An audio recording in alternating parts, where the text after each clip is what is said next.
money. Yeah. Money, money, money. Everyone loves it. I know it's not always like the sexiest topic, Uh-huh. to talk about. Right. But things are getting really interesting, and it's really changing fast. Especially, looking ahead to 2025, it's like a money revolution is coming. Yeah, I mean, the article that we're looking at today, The Money Revolution, Digital Cash, Crypto, and the End of Traditional Banking.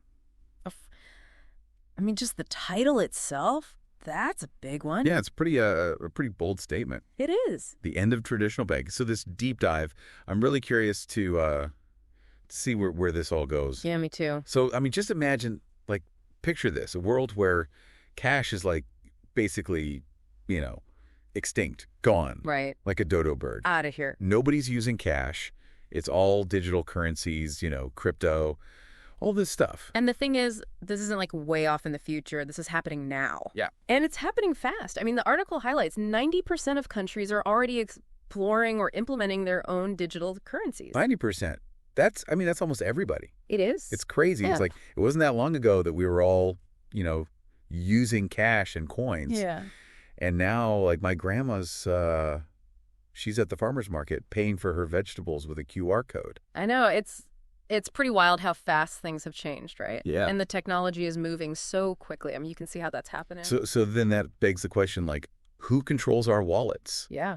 In this new world, this digital world? Is this like the utopia, the financial utopia we've all been dreaming of? Mm-hmm. Or is this, are we headed down a slippery slope here? It's kind of hard to say. And that's really what we're going to explore today, right? We're going to look at both sides of that. I mean, starting with this whole decline of cash, that 90% statistic, that's massive. That's a huge shift. Yeah, for sure. So for anyone listening who maybe hasn't been following this as closely, like, what exactly are these central bank digital currencies? Yeah, it'd be CBDC. CBDCs. Everyone's talking about them. Right. What are they? So think of it like a digital version of, the dollar bill issued and backed by like the Federal Reserve. That's essentially what a CBDC is. It's just a digital representation of a country's currency. Okay, so like China's digital yuan. Exactly. That's a CBDC. Yep.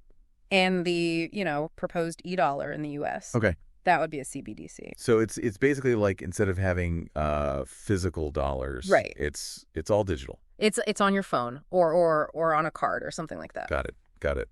So, I mean, are these CBDCs, are they a good thing? Well, I mean, potentially. There's definitely some benefits that could come with them. The article mentions increased financial inclusion, like faster transactions. Imagine getting paid like instantly. Oh, yeah. Or like sending money overseas without all those crazy fees. I mean, that'd be awesome. Yeah. And potentially even like reduced cost for governments, printing and managing all that physical currency. Yeah, it makes sense. It all sounds great, but of course, with any new technology, there are concerns. Yeah, the big one for me is privacy, right? Yeah. If every single transaction that I make is like tracked and recorded, does that mean like goodbye financial freedom? That's a valid concern. Imagine, right, if governments could track like literally every purchase you make from your morning coffee to like anything. Anything, yeah. Even the article mentions the possibility of governments using CBDCs to freeze funds. Really? Yeah, or like penalize certain types of spending. So it's definitely something to think about. It raises a lot of questions about control and surveillance in this new like digital financial world. Yeah, it definitely feels like we're giving up something. Possibly, yeah. To get that convenience, Yeah, that's always the trade-off, right? Right. Yeah. So that's the CBDC side of things. But then we've got this whole other thing happening, which is cryptocurrencies. It's like exploding. It is. I mean, it's not just for like techies anymore. No, not at all. It's totally gone mainstream. I mean, you've got like PayPal offering Bitcoin mortgages. Wow. Tesla's talking about launching their own like Tesla coin for EV charging. Really? Yeah, it's everywhere. It's like everyone's suddenly like an NFT expert. Right. My friend who still uses a flip phone was like asking me about NFTs the other day. I was like, I don't even know where to start. Yeah, I think there's definitely a lot of hype. Yeah. There's no doubt about that. But there's also, I think, a genuine fascination with this idea of decentralized finance. DeFi. Yeah, DeFi. Right. So like what's what's the appeal of that? Like, Yeah. what's driving that? I think it's this idea of like using blockchain technology to create a financial system that's more open and accessible, Right. and less reliant on like traditional institutions like banks. Right. It's cutting out the middleman and giving individuals more control over their finances.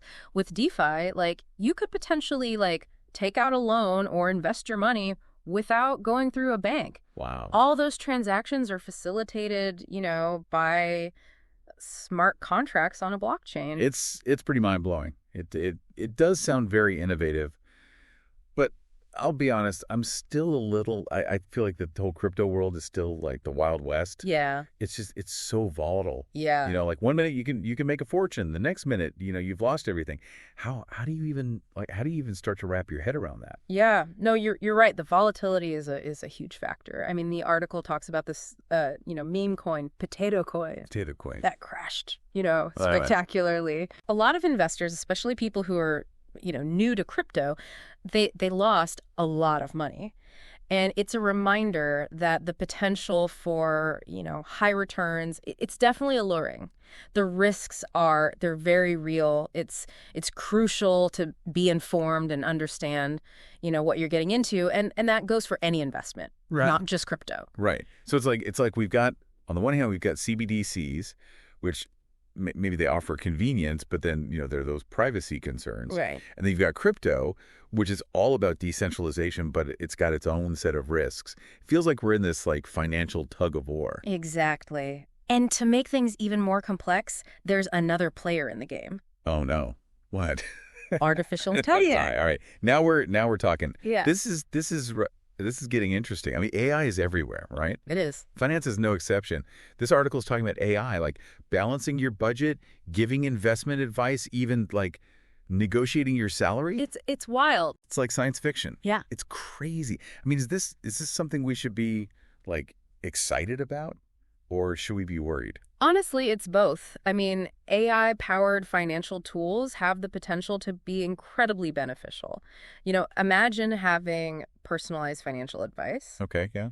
That's tailored to your specific goals Mm-hmm. and risk tolerance. Mm. Or being able to access, financial services that maybe you couldn't before. Yeah. The article even suggests that AI could, help level the playing field. Oh, interesting. By providing like financial literacy tools to people who might not have had access to that kind of stuff before. But of course, there are valid concerns too. Yeah, like will my financial advisor be replaced by a robot? Yeah, that's a real possibility. Oh no.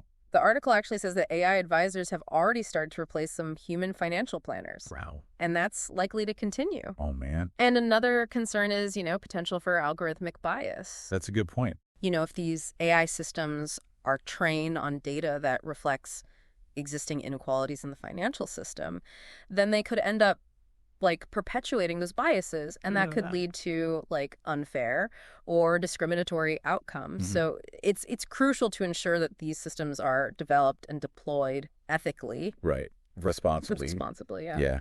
It's a lot to take in. It is. I mean, we've got the decline of cash, the rise of digital currencies and crypto, and now AI is like stepping into the ring. It's a lot for anybody to wrap their head around. What does this all mean for us? Like the everyday person, right? Just trying to manage their finances. Yeah, that's the $1 million question. Literally. Or the million Bitcoin question, I guess, in this new world. That's what we're going to delve into next. We're going to explore the implications of all of this for you, the listener. We're going to talk about some ways to navigate this complex new world.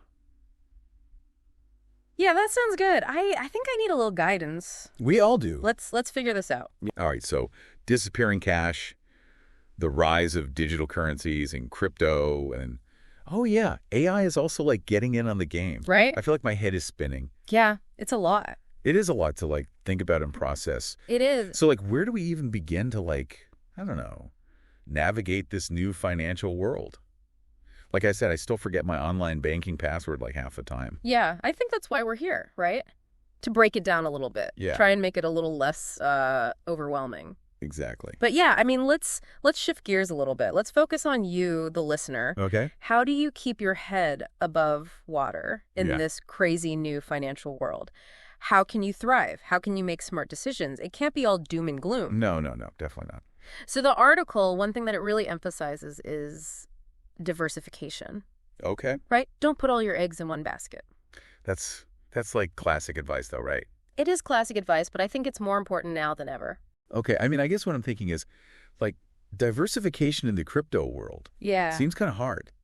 It is. Because there are, like, what, thousands of these coins? Yeah. And tokens? And, like, how do you even choose? Yeah, you can't just, like, throw a dart at a board. Right, exactly. To just pick one. Yeah. It does require some research and a deeper understanding of, what is the underlying technology? What are the risks? All that kind of stuff.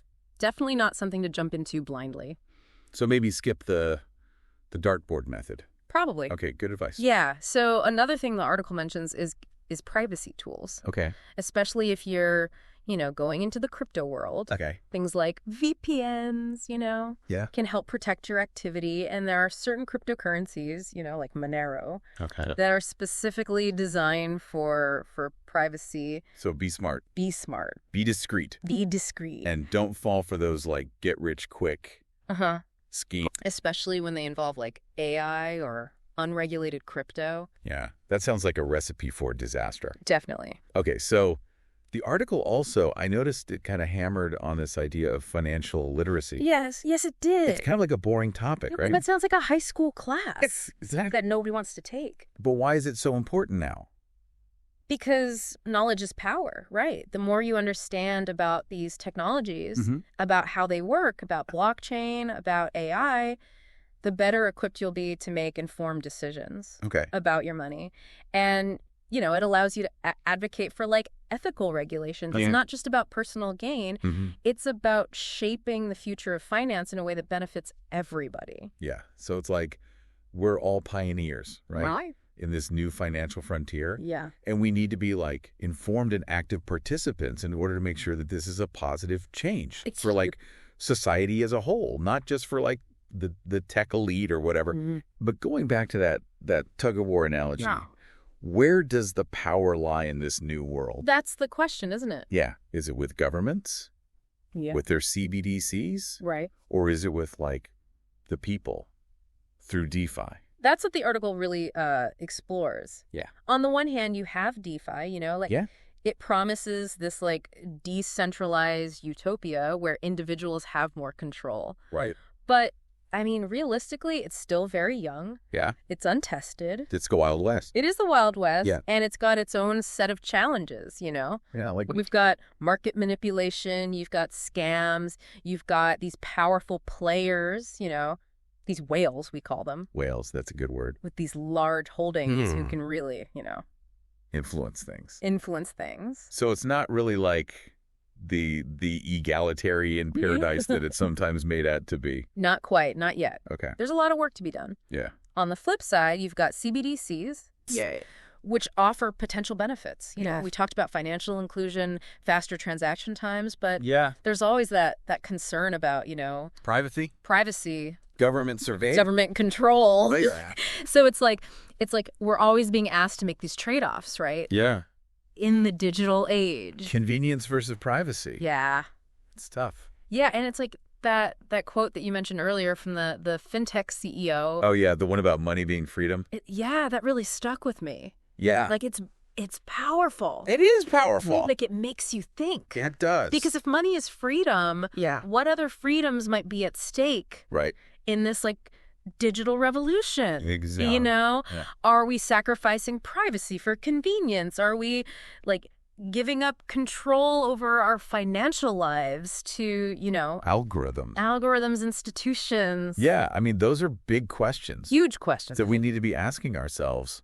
Yeah. I think this deep dive has given me a lot to think about. Me too. I'm definitely going to be doing like more research on this. It's fascinating stuff. Yeah, it is. It's kind of scary, but it's also fascinating. It's both. Yeah. But, that's the world we live in. It's rapidly changing and we just got to like keep up, right? We do. So for people listening who are like ready to take that next step, yeah.